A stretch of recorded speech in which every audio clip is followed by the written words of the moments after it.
Overcoming Challenges segment and session that has been powerful and has been done in an exceptional way by the panelists that we have. Pete is gone and Jess is not with us, but joining us right now for this Q&A segment is Dr. John Davula. And Dr. John Davula is from St. Paul's University. He's a lecturer, he's an editor and a creative writer. He has published academic books, journal articles, and fiction. He has scripted and produced television drama documentary. He is well versed within the communication field. One of the things that John looks forward to in this event is the need for the youth to think beyond COVID-19 pandemic, because the future belongs to the youth who are able to see opportunity amidst the pandemics. Ladies and gentlemen, as we come to the end of this conversation that has been the entire week, you need to know that we have conducted series of sessions, and some of them have been powerful, some of them have been breathtaking, some of them have been opening us up to various things that the youth need to be doing as we proceed on. Some of the questions that have come through, and we are going to start this straight away. Some of the questions that have been said, and I'm starting with you, Dr. John. So Leila wants to know, this question has come from YouTube. Leila wants to know, what is the difference between 844 and the curriculum-based education, the CBC? Thank you very much, Adiema, for the invite and a very good introduction. Of course, I'm excited to be here and to talk to the youth. Now, to understand this question, I'll just give a brief history. Curriculum change in education is a normal thing. It happens. It should happen periodically.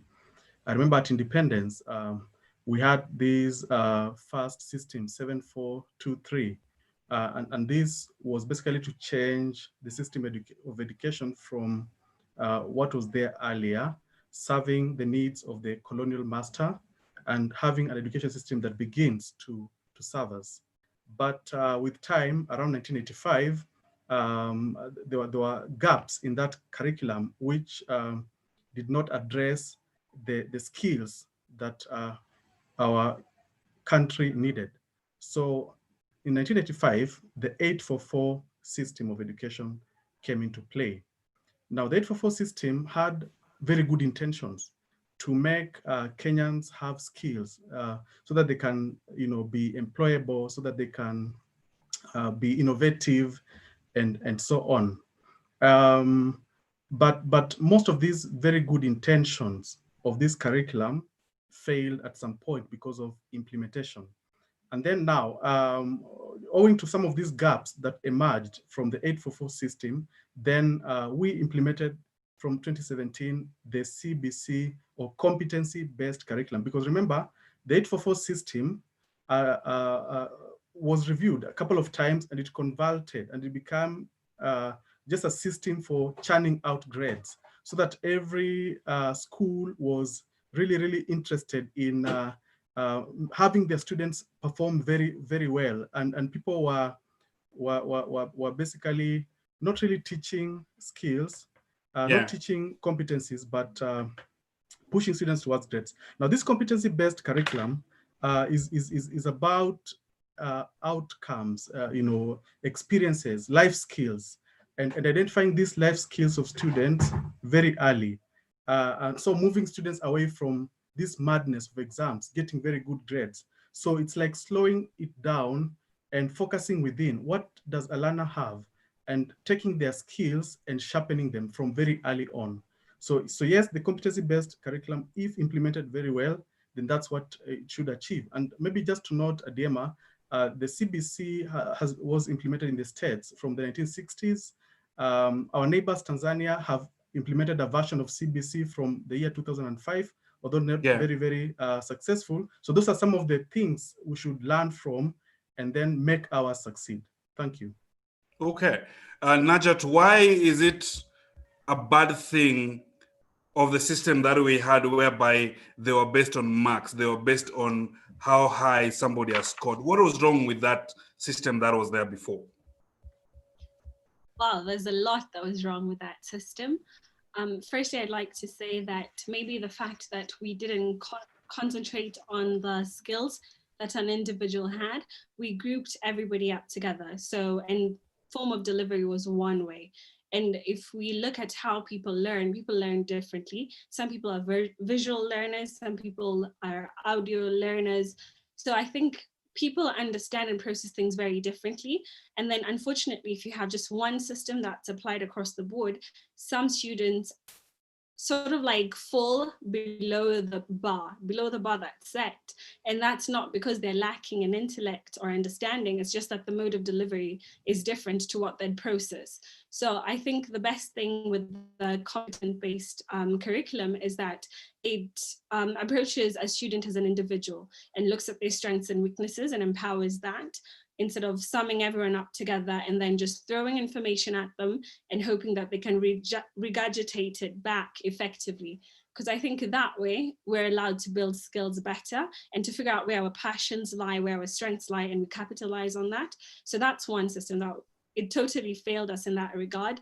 Another thing that was wrong is that, especially from the Kenyan setting, a student did not have a say on how their learning was implemented.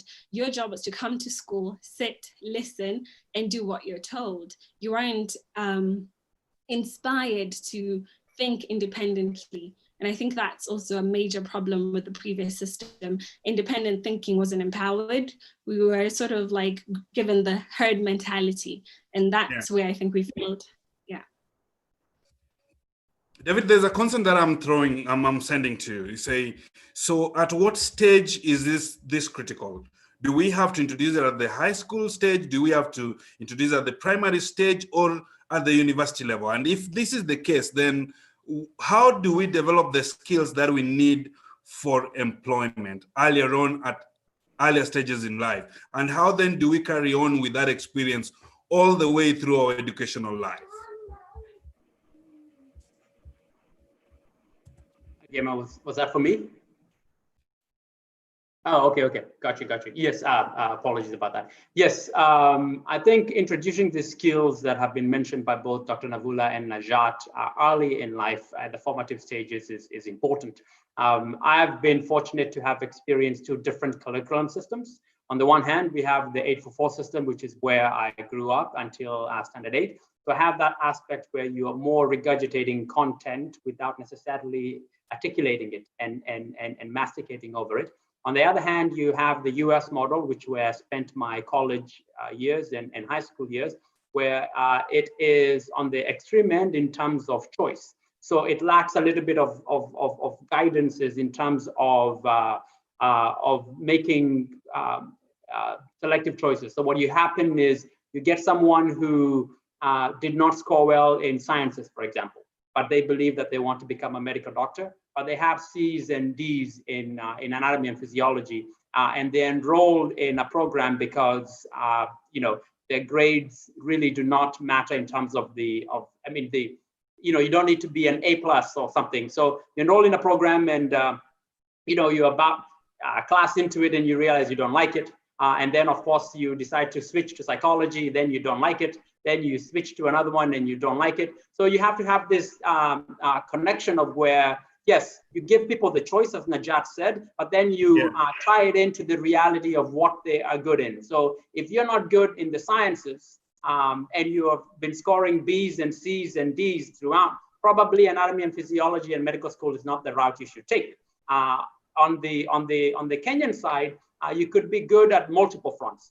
For example, you could score an A in engineering, an A in medicine, and maybe a B in history, a B+, and you really want to go the history route. But because you scored these A's in engineering, the school system tells you you're going to go do engineering even though you don't like it. So you have to have that type of balance. And I think it's difficult. I think the German system has done it a little bit better, to where you have the formative aspect of what people are actually good in by their grades, and then choice and bridging them in together. Otherwise, when you have these extremes of the 844 system and then maybe the US system, it ends up with people who on one end end up not liking what it is that they do, or on the other end end up wasting a lot of time and money and resources studying something that they just have no business studying because their grades are not reflective. Because the last thing you Okay. want is when you go to a doctor and they tell you, I got a D and I wasn't there for that portion of the anatomy and physiology class, but I like it, it's my passion. Okay, Melissa, I'm bringing you on board, and I'm asking you based on your experience of mentoring in Africa. You said that through your organization, Mentorship Africa, you have done this in 12 African countries. But then therein, you've seen how the educational system has been. If you compare it to the other worlds, for example, in the US, why is it critical that we need to relook at our curriculum and the way we handle education, especially as the African nations? So I think everybody provided such great insights, and I feel like I'm being a bit duplicative of what everyone has said. But as everyone was talking, I took down some things that that I heard, and some things that I think are necessary when it comes to preparing for the future of work and when those things start. And some of the things that I think about, when it comes to the real skills that people need, they need to transition from theoretical knowledge to practical skills that drive outcomes, things that are, empowering young people, again, to prepare for the future of work. But it's not just about preparing for the future of work, it's also about life, right? A part of that is, how do you increase healthcare outcomes? How do you manage media misinformation and disinformation? How are you thinking about, critical thinking, for example, problem solving, computational thinking? And, I have this fundamental belief that, everyone needs to have access to digital skills. It's not just about, how do you prepare for whatever your path is, whether you're pushed into something or you decide that's where you want to go. Everyone, regardless of whether you're going to be a farmer, a teacher, a mother, it doesn't matter, or all of those together. It doesn't matter what you're going to be. You need to know how to be safe online. Now, I know not everybody is online. I know 50% of the world is offline, but how do we make sure that we're empowering everyone, especially young people, to make meaningful use of the internet? And that's really, understanding, again, how do you protect yourself safe online, or how do you keep yourself safe online? How do you manage cyberbullying? How do you think about, understanding the basic building blocks of learning to code? I've mentioned many times in many of my talks that I don't think everyone should be an engineer. I'm not an engineer, even though I work in tech, but I need to be, and we all need to be exposed to what it means to be digitally literate. What do we mean when we say AI? What do we mean when we say data science? And be exposed to these things, because I look back at, some of the experiences that, my children have had. And, my children came into the classroom, they live in Tunisia, so North Africa. And one of the things that they experienced is they didn't have access to tech in their classroom. They had one computer they had to share. And, how do we not just think about those practical hands-on skills, but how can young people gain access to devices outside of the classroom? So I think it's not just about what can we do in formal education, but what does that informal sector look like? And how do we make things affordable for people? Because I can teach people to code all day long. I can empower you through entrepreneurial spirit and skills. But if you can't afford a device and you can't afford the data, it's a challenge. And in many, many African countries, data is so unaffordable, or even if you want access, it's not there. So how do we empower people both formally, informally, and then also through, access to physical technology? Okay. So through the last 2 days, we've been discussing about education to employment. We've talked about participatory decision making. We've also talked about networking one-on-one. And the just ended, we've talked about the overcoming the challenges in every sector that we do have. But then there's one question that comes through, and this is the question of disability. Dr. Ndavula, how do we ensure that we include people with disability in these spaces?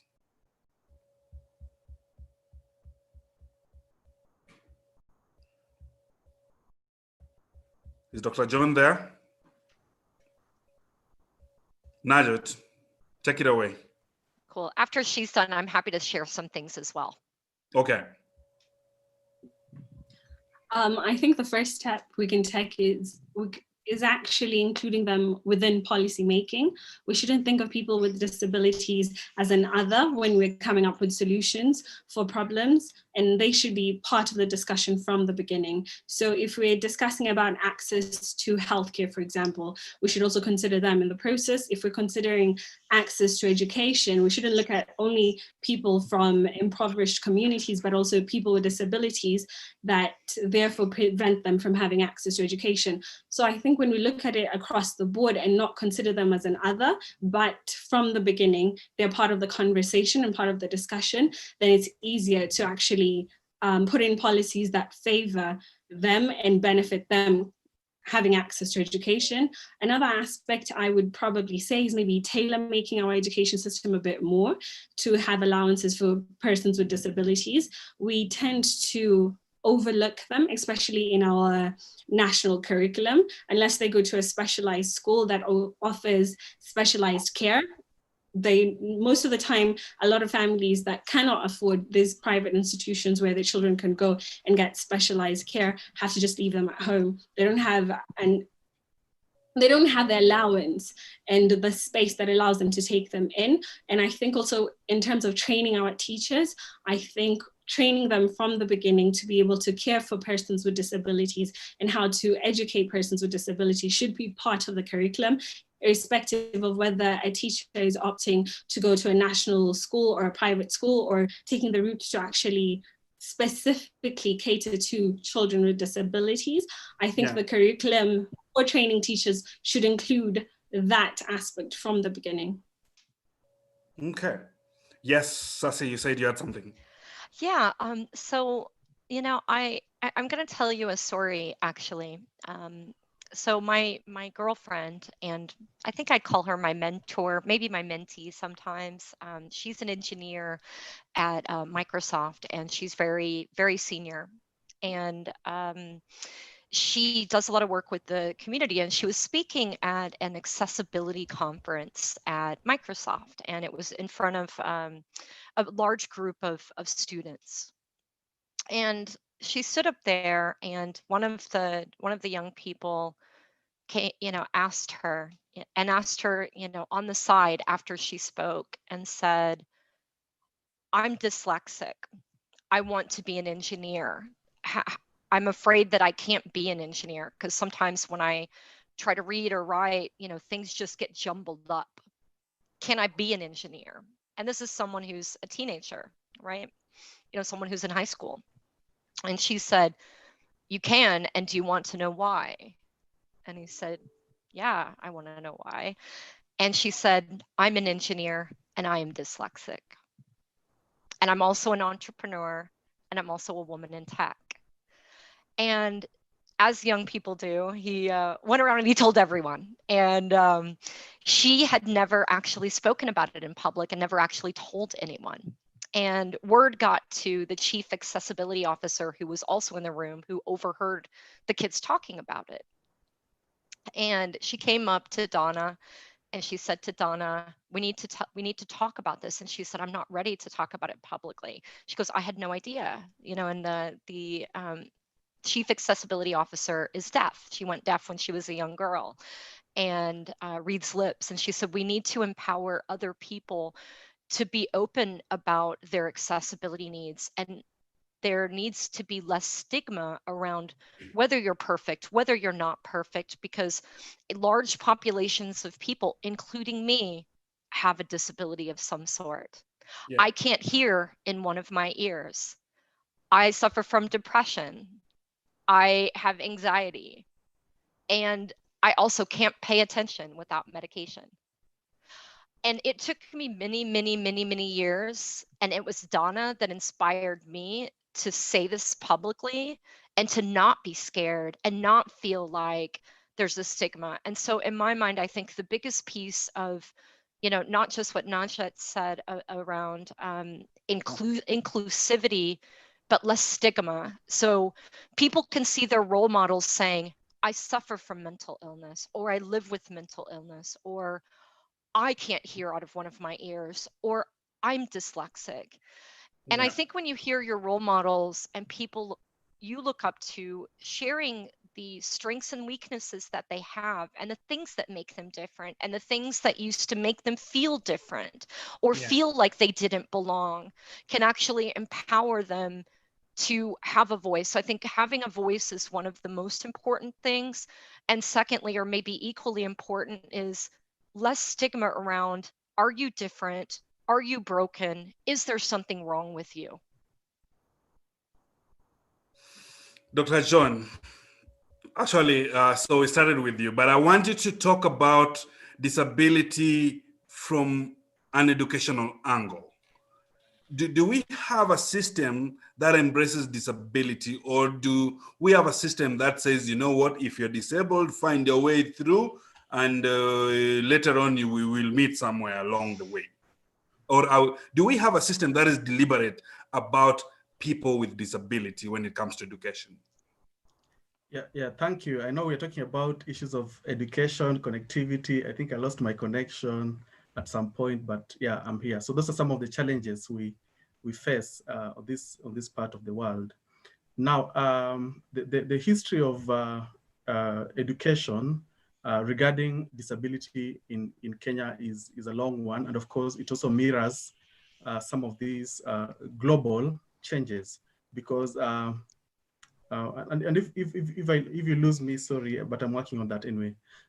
Okay, I don't know if I'm audible. Okay, fine. So yes, so we can hear you. We can hear you. So initially, we had this creation of special schools. Like have people, our children with disabilities, and put them in special schools, give them a different sort of curriculum, which beyond Form 4, I mean, no, there's no progress from there. So it's almost like putting people in a tunnel that has a dead end. But globally, we've had changes in how we think about education. At some point we had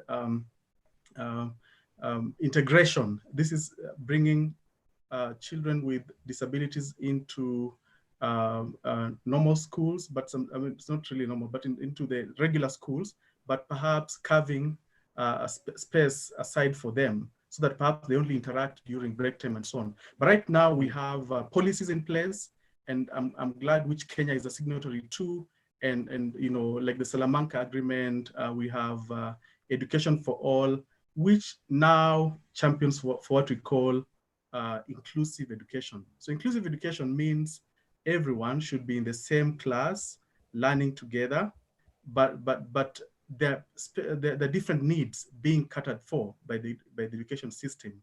So in this sense, then you don't need a special strand of what you'd call special education with particular ends, but every child is treated equally and they have equal opportunities. So for me, I think it's a very positive direction that we're going.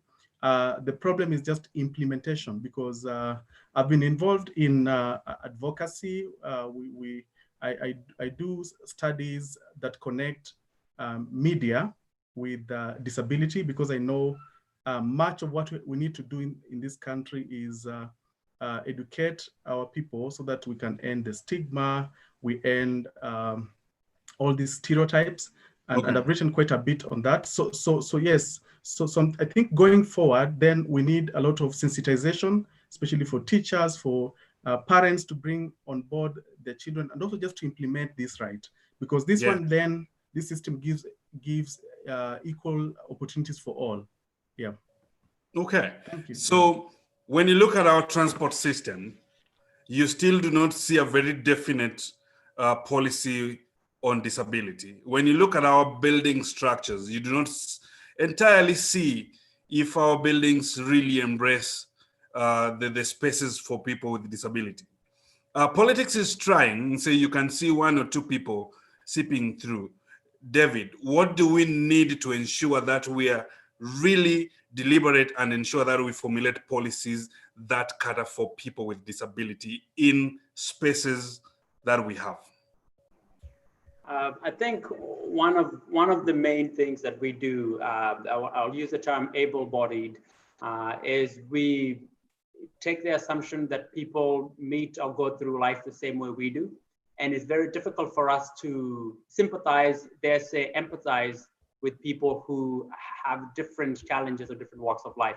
And so categorically, it becomes difficult for me as a policymaker to make policy when I can't put myself in someone else's shoes. And so, you know, my sister likes to say, we're telling people to run a mile and climb this mountain, but they can barely walk, right? And so the running part becomes impossible. And I think for that, in order for beyond the empathize and putting ourselves in other people's shoes in terms of making policies, we have to involve people who are facing challenges in the policy decisions themselves, because they are the ones who are going to be better able to tell us which policies and which systems work. It is difficult for me, someone who is not blind, to sit on a policy on decisions for blind students. I would need to get someone who has gone through that part to help me cater to that decision.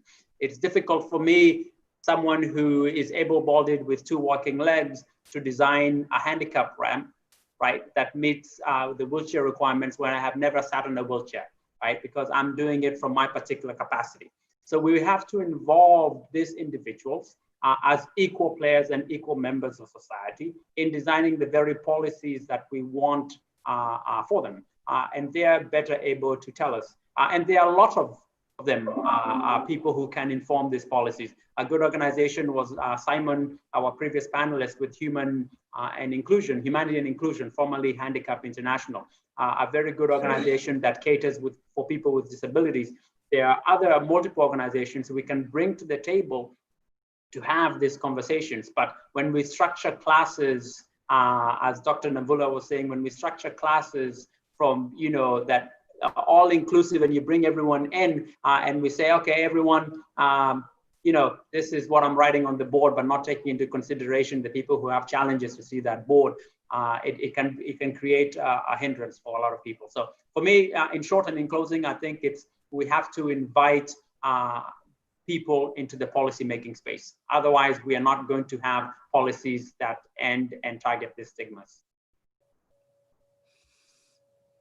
Pete says that the time for the youth is now, and they have to assume leadership positions right now without being told that they're leaders of tomorrow, a song that we've heard over and over again. Najat, are the youth ready to assume leadership positions? The youth have been ready. It's not even a question of are they ready? They've been ready. But unfortunately, we're not given the spaces, we're not given the platform to be able to express ourselves, to voice what developments we'd like to see in our communities, in our government. We're not given those opportunities. But of recent times, I'm happy that some changes are happening within different ministries where they're bringing in the youth actually to inform on decision making that affects the youth. But we have been ready. It's not a question of are they ready? We have been ready. We've been waiting. We've been vocal. And finally, I think we're finally seeing that point where our voice is starting to be heard and we're being given a priority. Melissa, do you feel that they need to wait for those positions, or they need to occupy those spaces? Do they have to wait, or they have to just take them? You know, I mean, obviously, I think we need to take things in a peaceful way. So we can't just, you know, knock everybody down, even though sometimes we want to. No, I agree with Najat. Like you know, I think young people are ready to take those leadership positions, but I think it's also important for us to recognize that we, you know, as allies, need to empower young people. So in my organization, you know, it's all youth-led and youth-run. So my nonprofit, you know, everyone is under the age of 25, except for me, and then my CTO, who's still under the age of 35. So depending upon, you know, what you define as youth, I would consider them all youth. But you know, I know everybody defines youth differently, and I think that it's, you know, again, really important that young people have these practical experiences so that when they do go to take these experiences and make them even bigger than the experiences that they have already. They have this foundation of practical skills, and these things need to happen early. And it's up to allies like us who might be older, to say, hey, come and work on my team. Hey, let me mentor you. Hey, can you mentor me? I actually have reverse mentorship relationships where young people tell me how to think and run my programs and think about, how do I do things differently? I'm a big fan of user-centered design. And if you don't have young people on your team and you're not thinking in a way that incorporates design thinking, you're never going to be able to truly incorporate your audience, just like David said, around how do you think about bringing people with accessibility needs to the center of decision making, because I'm not young anymore. Yeah. And I'm not going to be able to think like someone who has just finished high school or is in high school or is still in, working on their undergrad or whatever, educational path they decide. So they are ready. And it's up to us to think differently, not the other way around, because they're thinking differently. We're the ones who are not. Dr. John, we're talking about very big things when it comes to the technological advance. Did Dr. John just went away? Yes, Dr. John, we're talking about the technological advance. We're talking about innovation. We're talking about change of the educational system, but yet we are also talking about COVID-19. So when you put all those things into mix all together, is Kenya ready? And that is the last conversation. Then we are going to wind down our speeches. Dr. John, over to you. Say, do we feel Kenya is ready to face all these changes that are coming through? Yeah, thank you very much, Adiema. I would say, of course, Kenya is ready, and we've been ready for a long time. We have young people who are extremely energized, extremely motivated, extremely talented, and you only need to check around and see all these innovations. And you don't even need to look far. Look at what happens in secondary schools during science congress. So many innovations from students, which of course do not go to the next step. So I think we just need to inject some vibrancy into the youth, mentor them, hold their hand, and yes, we can innovate for the future. Of course, nothing will go back to normal after COVID-19. We all need to embrace that and begin thinking very, very seriously about all these innovations that we have in place, actualizing them, either create funds for that, as you said, mentorship for that, and a solution should come from within. Think about what we did with M-Pesa, for example, and this is something we've even exported to the rest of the world. So yes, we are ready. We only need to plug in the right button and tap into these vast resources that the youth have. Yeah, thank you. Okay. We have received questions from Leila, from Emmy. We've received also questions from Brian and John that were quite engaging. But as we wind up the tent and pack for the day, Najat, what is your parting shot?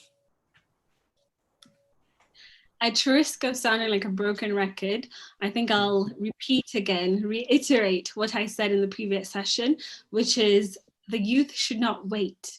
Do not wait for the platform, do not wait for the funding, do not wait for the connections to be able to effect change in your communities. In whatever capacity you can, just start by doing, whether it's in your household, changing the way your parents think, broadening their perception on youth matters and how youth see this world today, whether it's with your neighbors, whether it's in your small community, whether it's in your circle of friends.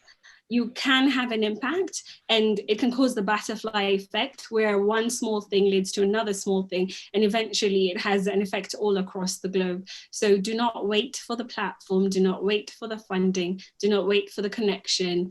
If you have an idea, try implement it. If you have passion for something, try figure out resources, where you can find resources, where you can find assistance to be able to fulfill what you'd like to fulfill.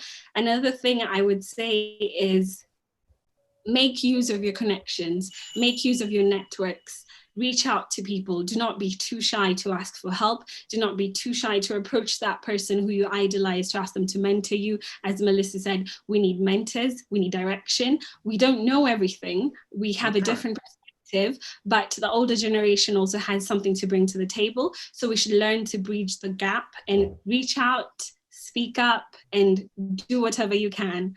That's my parting shot. Thank you. As we take up those spaces and ensure that we stake our claim, Melissa, what is your parting shot?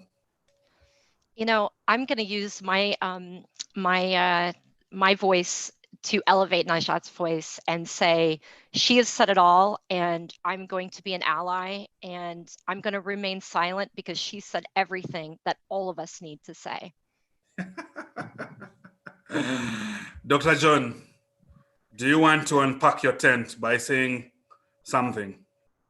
Yeah, of course. There's so much hope for the future. There's so much hope for the youth. And as I said, you only just need to look around. There's so much happening, and tap into it. And just to Melissa said, we're not young anymore. So to the youth, we are ready to hold your hand, walk with you, show you the path. And maybe I'll end with this quote from Franklin Roosevelt, who said, we cannot always build the future for our youth. And you've seen this even with COVID. All the best laid plans have been laid to waste. So we can not always build the future for the youth, but we can build our youth for the future. So get these skills, equip yourself, and face the world and take it head on. That would be my parting shot. Thank you.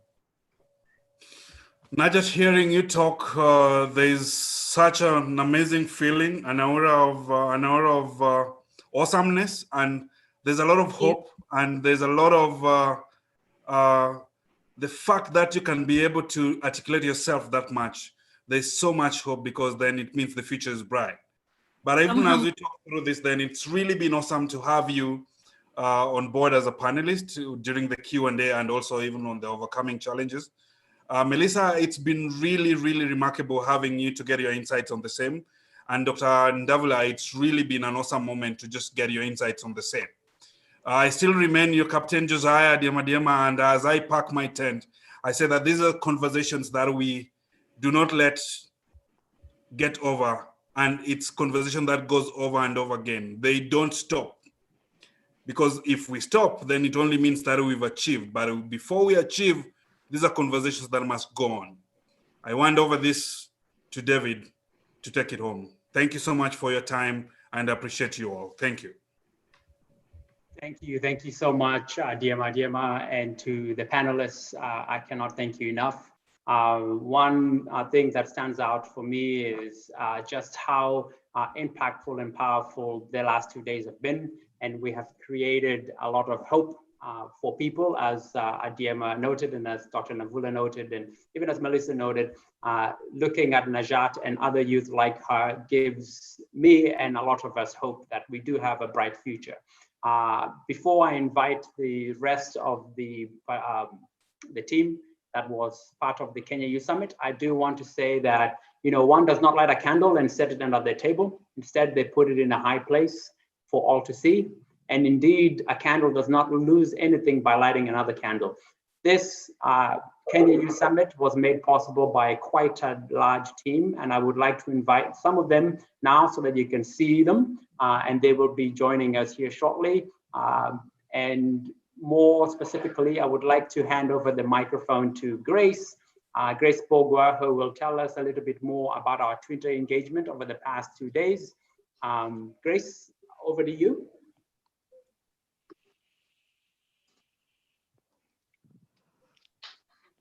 Thank you, David. I don't know if you're all able to see me. Yes, we are.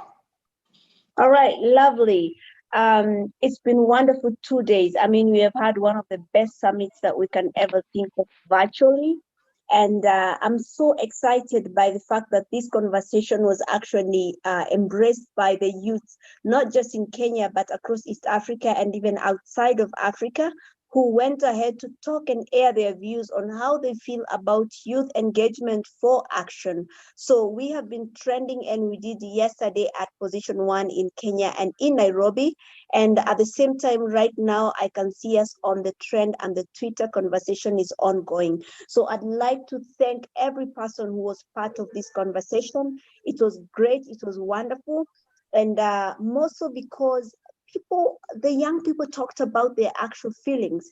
They said what they feel and what they think about the summit, and also their future in terms of, leading this country to even greater heights. So I'm glad when we have conversations like these of our summit, and I'm hoping that over time, conversations like this can become more and more popular, and we are able to allow the youth to air their views as much as they can, and they're given the opportunity, the channels, access to resources and funds for them to become who they truly are. So asante sana to the team, to the Twitter engagement team that was there today and yesterday, and we'll continue engaging. And I can promise you, David, and even everyone who's part of this panel, that today is not the end of us having this conversation. So once in a while, when you hear us disrupting Twitter, is because we are concerned, and we want to know how far are we with what we promised or said we wanted to do.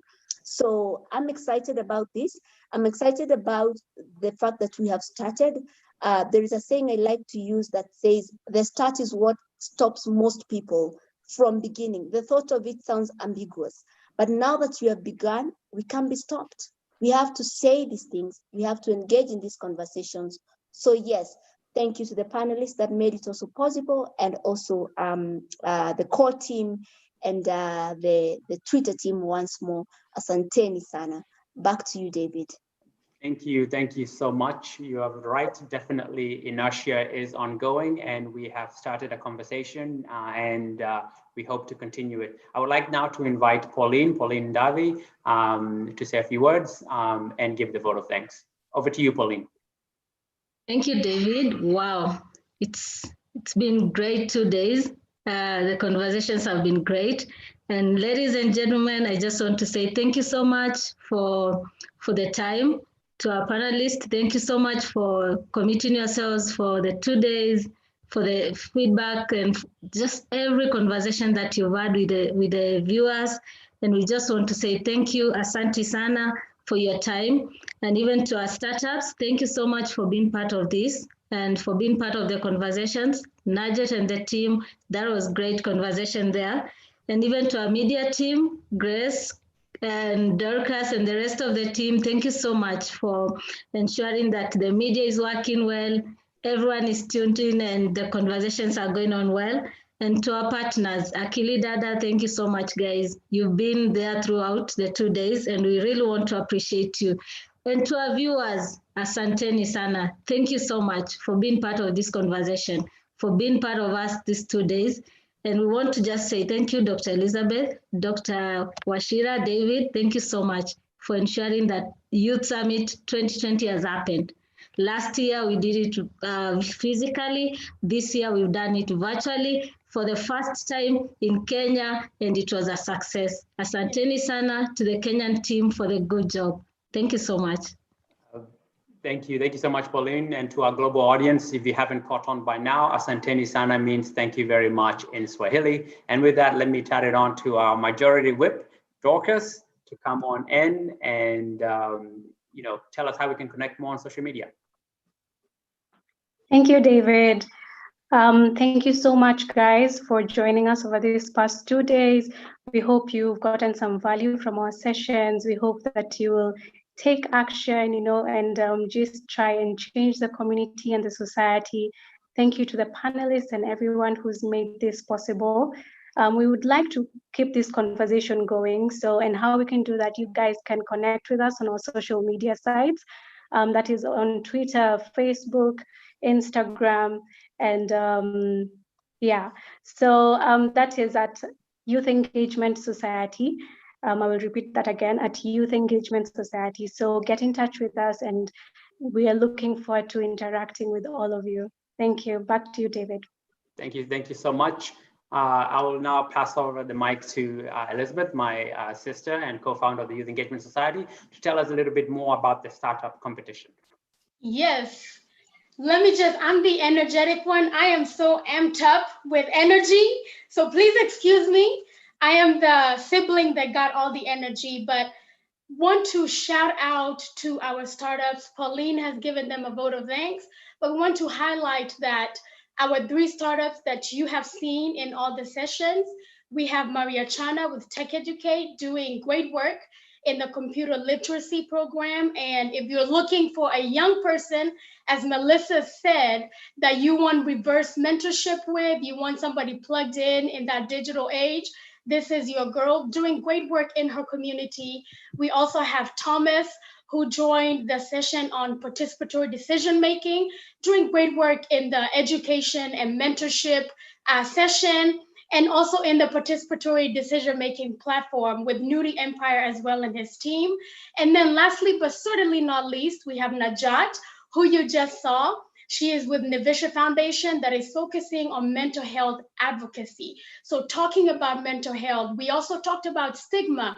And we know in the Kenyan context, in the African context, but really globally, that the stigma associated with mental health is great and that negatively impacts health outcomes, especially for already vulnerable populations. So these 3 young people, young, Y-O-U-N-G, the question was, are young people ready? They've been ready. They've been doing that. They've been doing things. It is time to pass over the baton, to be an ally, to create space and startups. I know you were tuning in. Thank you for a job well done for making the Youth Engagement Society what it is, a space and a platform where youth can be engaged in every sector of society. My goodness, I am amped. I'm gonna yell this out to my neighbors across Dallas, Texas, that the youth are ready and we are taking charge and taking up.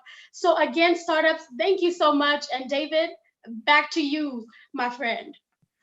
Thank you so much. I have to say that energy is contagious.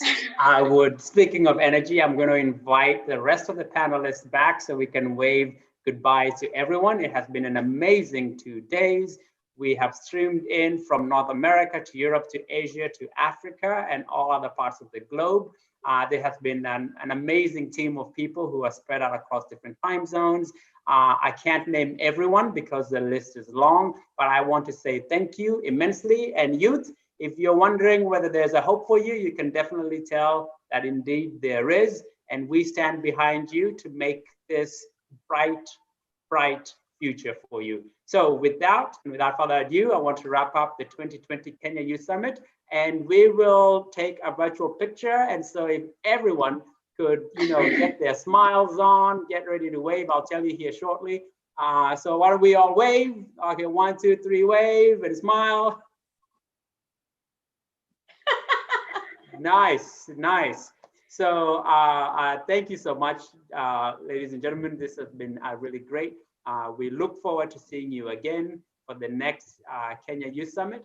And thank you to our participants. For those of us who are wondering how you can join and participate for the next session, you have heard what Dorcas and all of them have mentioned to you about the ways you can join and participate. We will continue this conversation. So if you loved what Melissa said, if you loved what Adiema said, if you loved what Dr. Davula said, find them out.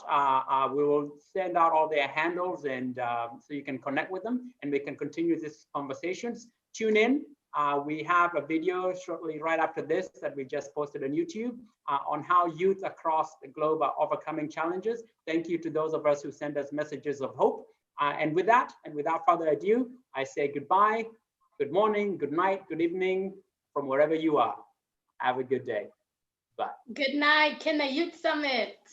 Thank you, Dave. Goodbye. Thank you. Awesome. Thank you, guys. Bye. Adios, and Bye. have a beautiful time, everyone. Bye-bye. Bye. See you soon.